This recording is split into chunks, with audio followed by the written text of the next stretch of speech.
Welcome to Matt Bets, Yahoo Sports weekly gambling show. I'm Matt Gothard, the resident degenerate gambler here at Yahoo Sports. I bet on a lot of football games.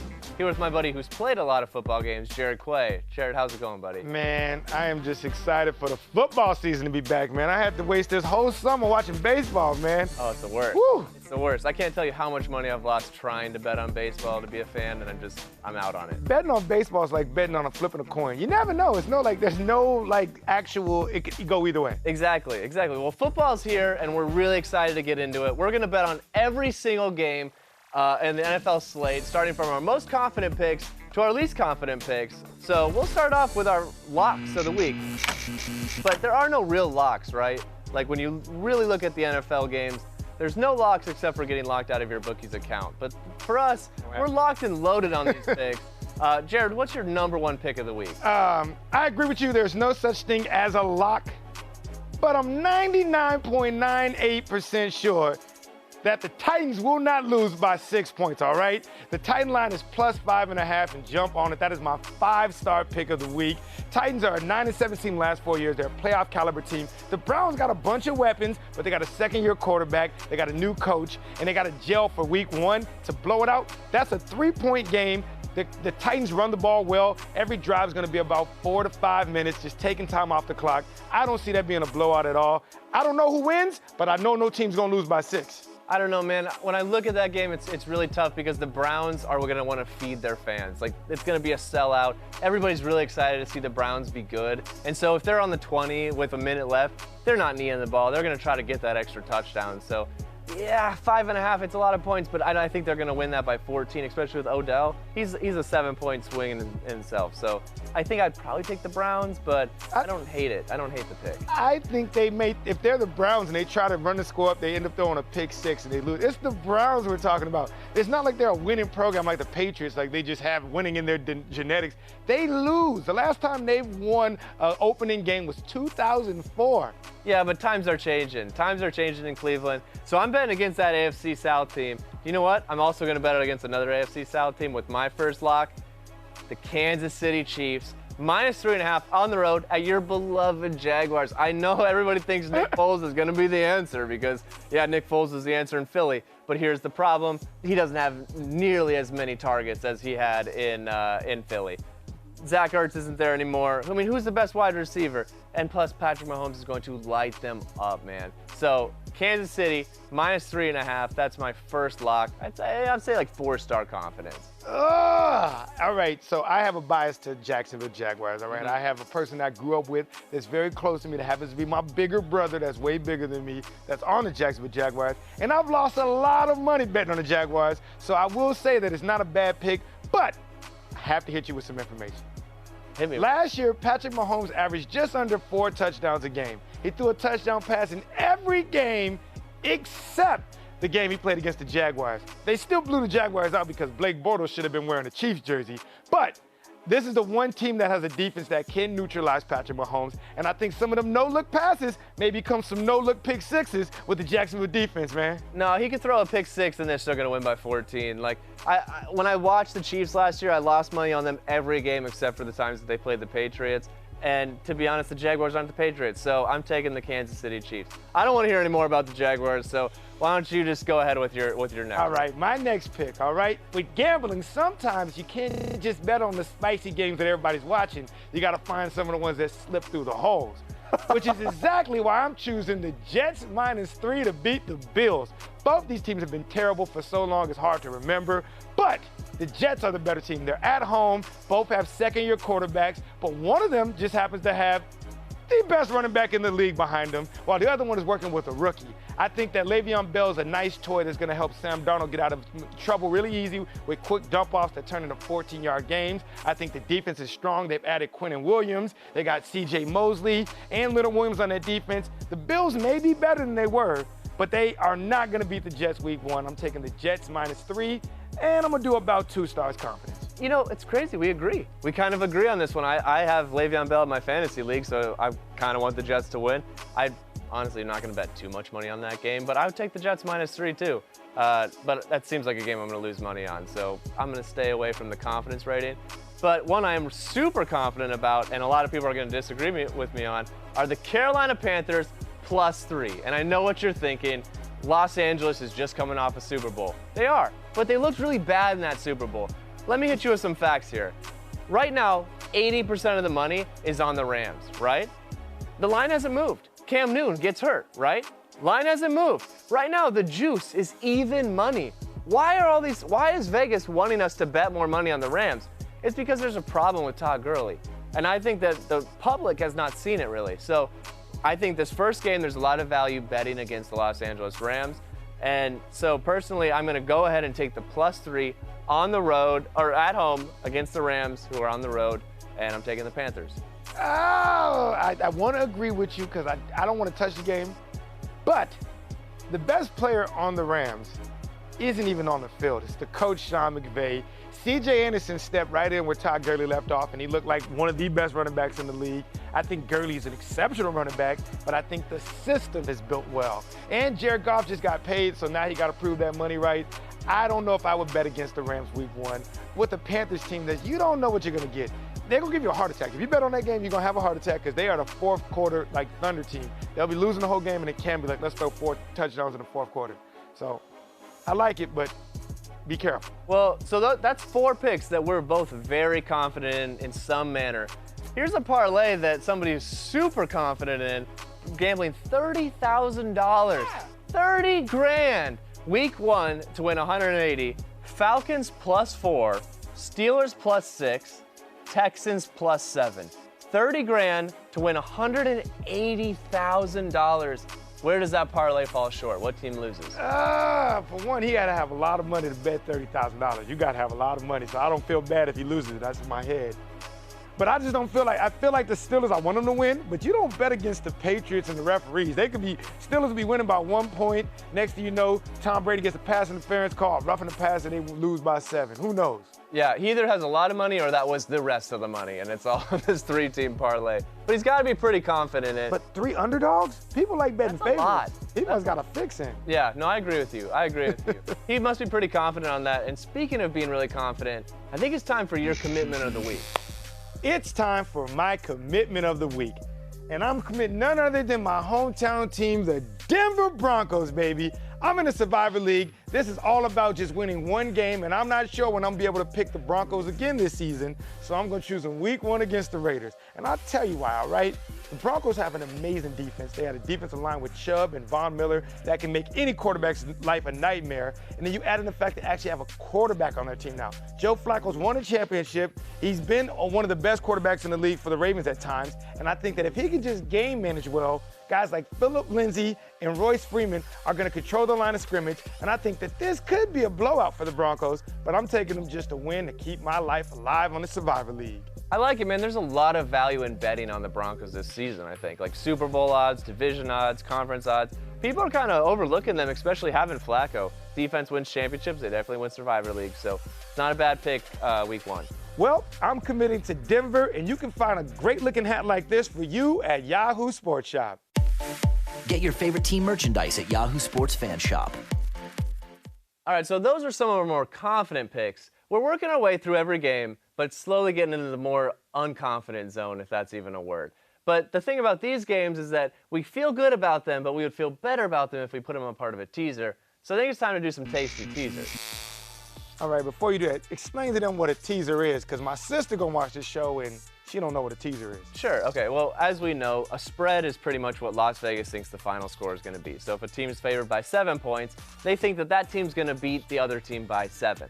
So what a teaser does is it allows you to manipulate that spread, and we're going to do a 7-point teaser. So you're going to add 7 points to that team's final score. So if your team is favored by 7 or -7, they all of a sudden just need to win. So that's kind of what we're going to do. The only problem about it is that you don't get as good of a payout. So you have to pick 3 teams, and if all of them win, you get paid out the same as if you picked 1 team against the spread.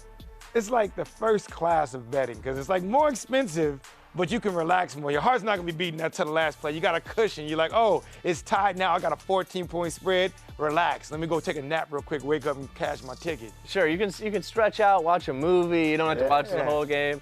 So if you were picking a 3-team teaser, who would you start with? Oh, this is going to be good right here. I got 7 points? Yeah, you got 7 points. All right. I'm going to take the Dallas Cowboys versus the Giants, and I'm going to move that spread to just Cowboys money line.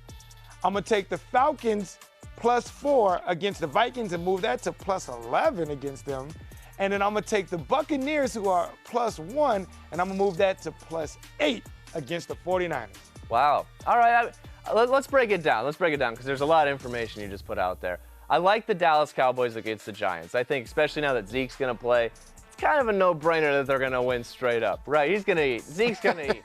And I like the Vikings. I like Kirk Cousins, but +11's a lot. But here's the thing is that game's in Minnesota. It's week 1. Nobody's going to be watching that game. It's not prime time. That's Kirk Cousins' thriving zone, so I'm a little bit worried there, but 11 points is a lot.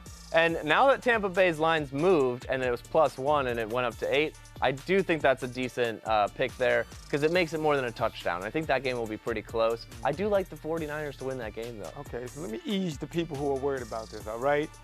The Cowboys are going to beat the Giants by more than 7. But just in case, let's move to money line, all right? Zeke's going to eat, and Eli Manning is terrible when the team has a good defensive line. DeMarcus Lawrence is going to make Eli Manning's life a living hell. The Falcons are a solid team. They have Julio Jones, Devontae Freeman's back. Matt Ryan put up the same kind of numbers he did when he won the MVP last year, just went unnoticed because they lost a lot of injuries on defense.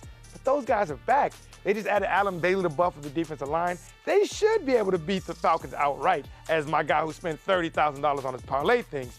But I'll take them at 11 points. And then the Buccaneers are home.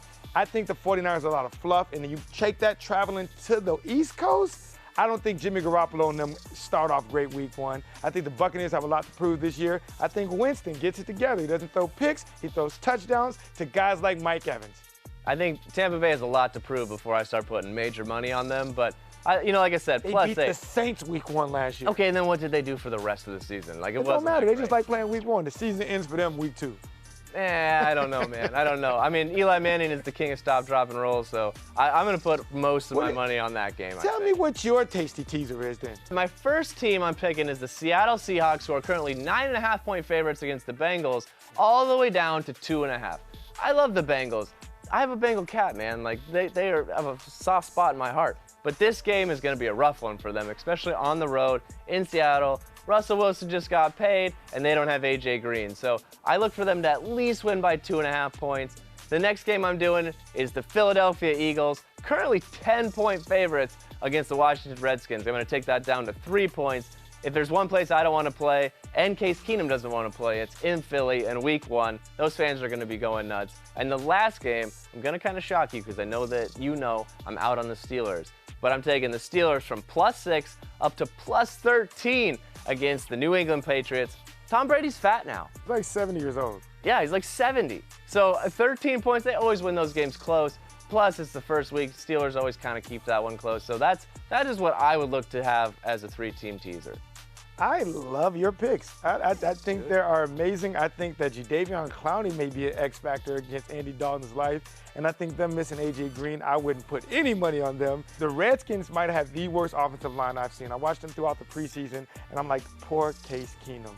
Somebody, hey, send them a get-well card in advance. Just put it in the mail right now. And the one pick that I'm slightly worried about is the last one. I don't know. That's the thing about it. That's why I like teasers, but I just don't know. Well, I mean, you mentioned it before. They always have the refs on their side, the Patriots. But 13's a lot in the NFL. I just feel like betting against the Patriots is kind of like playing with fire. Do you feel like you got to beat the referees and you got to beat the Patriots? Well, do you feel like I should instead tease it to the Patriots +1? Do you think that would be smarter? Nah, because I don't want you to be rooting for the Patriots. I don't want to be rooting for the Patriots. I wouldn't want to watch the games with you. You're like, yes, come on, Edelman. I know. Anytime I root for the Patriots, I swear they throw the whole playbook into the garbage and they just suck. I don't know what's up with them. They like, hey guys, we wanted to win this game, but Matt's on us. And so we got to throw this one because And Tom Brady's mad. He's throwing his helmet in the locker room. Damn it, Gothard! I hate losing on purpose, but since Matt's betting on us, we will. So, I'm going to stick with it. Plus 13, I like that. I like your teaser. I might jump on your teaser too. You should. And since the odds are pretty much plus 100, it's not a bad bet. If there's one game, because the NFL with teasers gets tricky, because sometimes teams that are supposed to lose could just outright win, because they get the same talent pool. They all draft. And I think the Steelers and the Patriots are kind of the biggest rival of modern time right now, because they both go to the playoffs. I remember the year that the Jacksonville Jaguars beat the Steelers. Steelers are already talking about the Patriots. And so this game is circled for both of them, so it's going to be competitive. Do you think that the Steelers in general are going to see that big of a drop-off after losing Le'Veon Bell and Antonio Brown? I think Le'Veon Bell didn't play last year, so I don't know if they're going to have any drop-off from him. True. I think Antonio Brown's good. I think Juju Smith-Schuster has the most pressure on him. He's an amazing talent, but now that he's needed to make plays instead of like, wow, it's really good that he is making plays, can he handle that pressure? Sure. Well, speaking of pressure, Russell Wilson also just got paid a whole lot of money. There is a lot of pressure on him this season, but I don't think it's going to show in this first game. Well, they have the 12th man. The Patriots have a 12th man, and he wears stripes. The Seahawks have a 12th man, and it's just a loud, drunk guy in the crowd. Sure. But I just feel like the Bengals, they're a team that may tank this year, too. I don't think that they have any pieces that are solid there, and they would surprise me if they won 6 games this year. I still like the Bengals to win the AFC South. I just don't like them to win this game. Man, you had a great parlay. I know. That, man. This is the guy I got that I told you don't bring that up.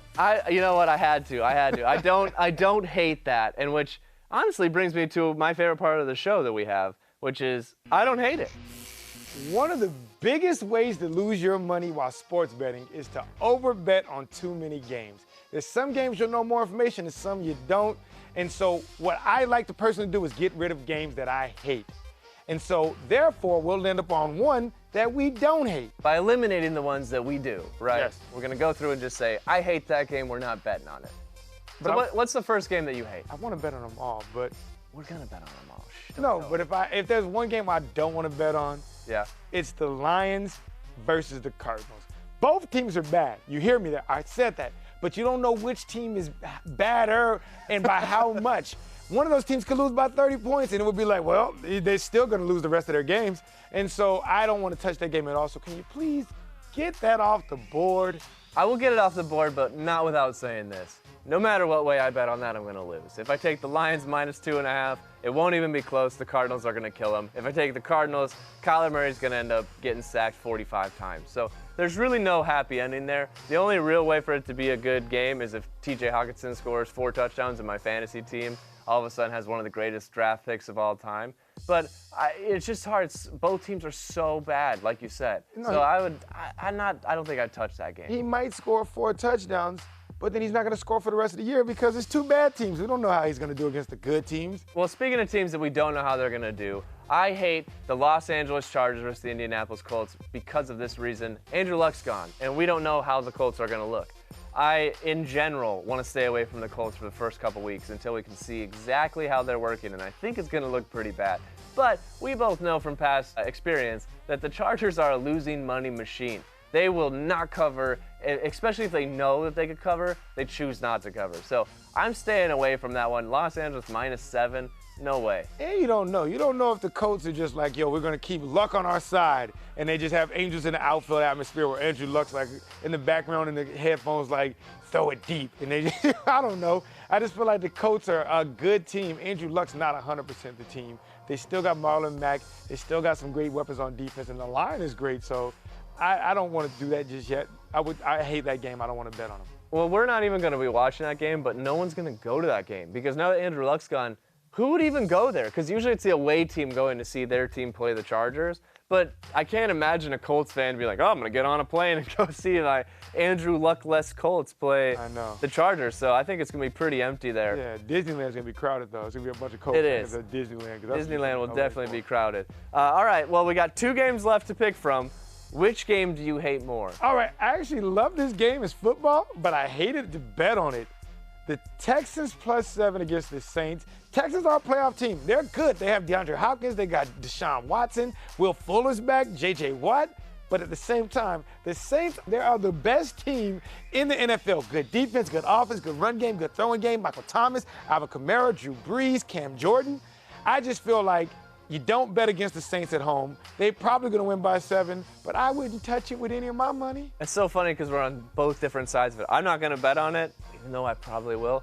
And I would take the Houston money line if I could, because the Saints are so bad in week 1, like notoriously bad, even at home. Who'd they lose to last year? They lost to the Bucks? Tampa Bay Bucks. Oh, It's magic. That's a bad loss. That's a bad loss when you look at the entire season. Like, they lost to Fitzmagic and the Bucks.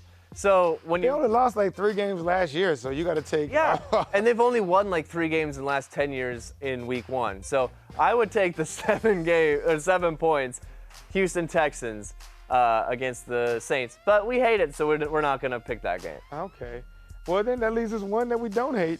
I don't love it. I really don't love it, but the Ravens -7 traveling to Miami is going to be probably some bad football. But it might be some money to be made. Who are you taking? All right, so this is what I know. Lamar Jackson's from Miami, so he's going to have a good game.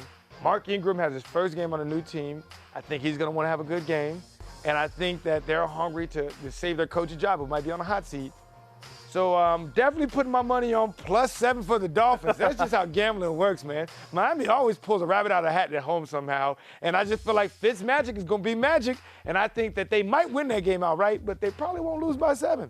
I mean, they have won their last 3 season openers, but this is not going to be one of those. I would take Baltimore -7 for a couple different reasons. That defense is insane, and there's really nobody on Miami. So I look for that defense to set up their offense, especially, like I said earlier to you, I think Lamar Jackson's going to spend most of the game in the red zone.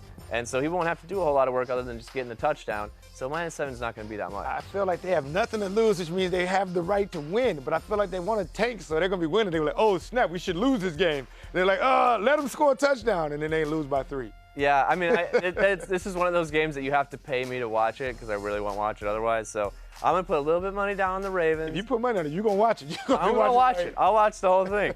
You know what game I am going to be watching is tonight's game, Thursday Night Football. The Green Bay Packers take on Chicago Bears. The NFL season is back. Back, baby. It's here, and you know who also is here? Is Brad Evans. He's going to join us to break down this game tonight. Hola, amigos, and happy #Tequila Thursday. Let's do some shots. I agree. Let's do some. I mean, what a better time to do it than when your Bears are playing your hated Packers -3. Who do you got tonight? I'm going to try to say this as objectively as humanly possible, which is impossible, but I'm taking the Bears -3. Look, I know all the trends are sliding in the direction of the arch rival Green Bay Packers. The Packers have won 8 out of the last 10 straight up. They've covered in 6 of their last 10. But the Bears still have that bitter taste in their mouth after what happened in the second half last year and the Willis Reed move that Aaron Rodgers pulled trotting out of the tunnel, injured with the knee and lighting the world on fire. I think the Bears come out. They're going to be extremely motivated. They're going to feature a lot of Dave Montgomery, and impossibly, if there's no double doink involved, they're going to cover the 3. All right, well, we'll talk a little bit more about David Montgomery in a second here, but Jared, what do you think? I think Brad is a very smart man because the Bears -3 is going to hit. I think Aaron Rodgers is pretty much the whole Packers team. And when you got guys like Khalil Mack going after you, it's hard to be Aaron Rodgers. I think the Bears are a better team down the road, and last year's game is only fuel for this game. Bears by 7, really.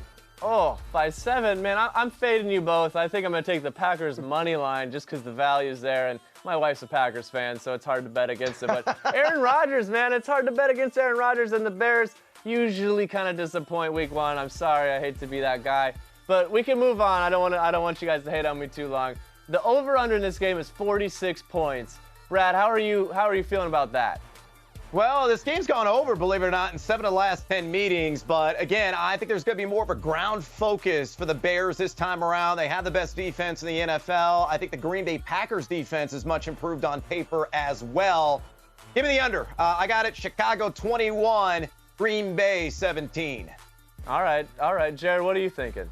They barely covering with you, Brad. I think Thursday night game, first game of the season. Usually they go pretty high, actually. You've seen a lot of quarterbacks start airing it out. I think this game goes under. It's gonna be cold. It's gonna be people just trying to ease in. I think the run game really takes in it. And I think the defenses in this game will really be the difference maker. And if none of them score points, this game definitely goes under. I'm really hoping that it goes over, mainly just for an entertainment value. It's always hard to bet the under. But I think that Aaron Rodgers turns this into a little bit of a shootout. The defenses are taken out of it. Obviously, the Packers' D is always a little bit suspect. So I'm going over. I'm going to take over. But really, neither of those matter because there's one really important line, which is David Montgomery. Brad, your favorite person in the world, possibly your next wife, is set a prop bet of over under 67.5 rushing yards. What do you have him at right now? Well, I mean, we have found each other on Tinder, so I have to take the over on this one on mandatory Montgomery. Look, he is the real deal, Holyfield. He's going to be a rookie sensation this season. I think he's going to earn upwards of 60 to 70% of the opportunity share in this backfield. He will work simultaneously alongside Tariq Cohen. I think Cohen's really a big threat, and I think Mike Davis is more of an insurance policy. So I'm going to go out on a limb and say, on 17 touches, he gets 85 rushing yards. I think he goes over the century mark in terms of combined yards.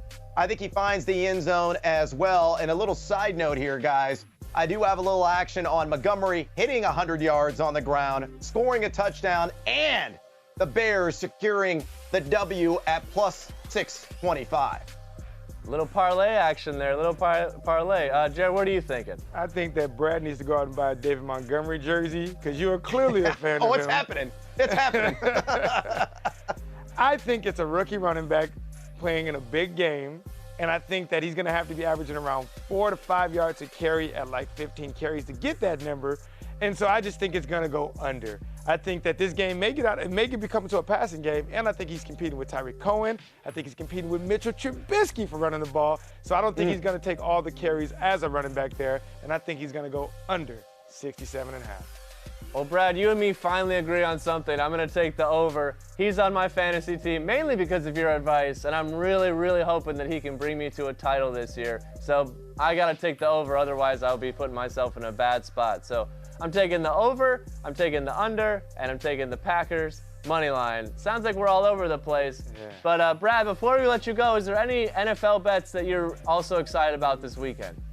Yeah, a pair of unders, actually, believe it or not. I like the under in the Kansas City-Jacksonville game. Depending upon where you're shopping around at various sports books, it's usually right around 50.5, 51. I've seen it. That's way too high for me. And I'm also on the under on New England and Pittsburgh at 51 at most locales.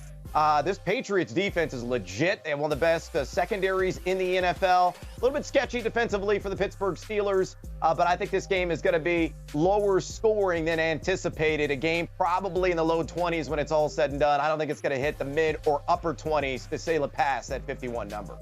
All right, well, if you're looking for any really good fantasy or betting advice or just a good follow on Twitter, make sure to follow Brad at Yahoo Noise. He's got some of the best tweets out there. So check him out. Thanks for watching Mad Bets this week. We'll be back next week on Thursday at 7 o'clock Eastern Time. Until then, go Packers. Go win some money. That's right.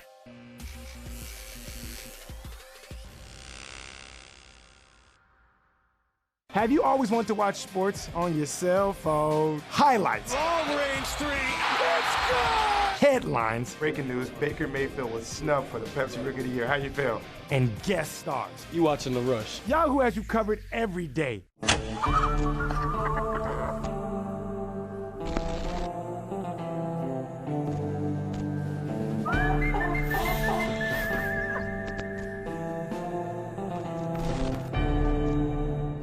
When you come to the bounce, you never know who's going to pop by.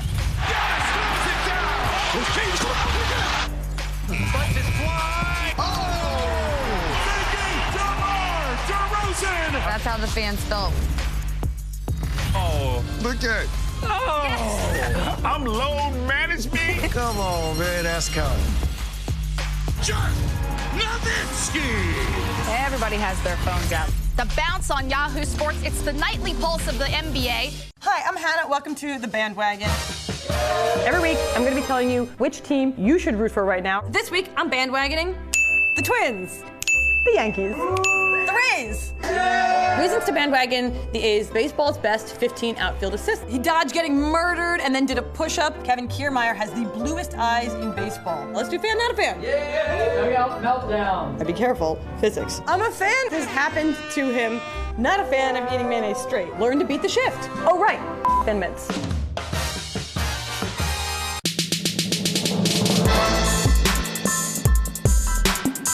You don't know me, you feel free to judge. Coming out of high school, you were what? 4-star? No star. You no-star recruit? No star. This protocol is injury, not gonna go on. The players don't always get the courtesy. All right. You know, I gotta do what I gotta do. Obviously, there's some lines even ambassadors shouldn't cross.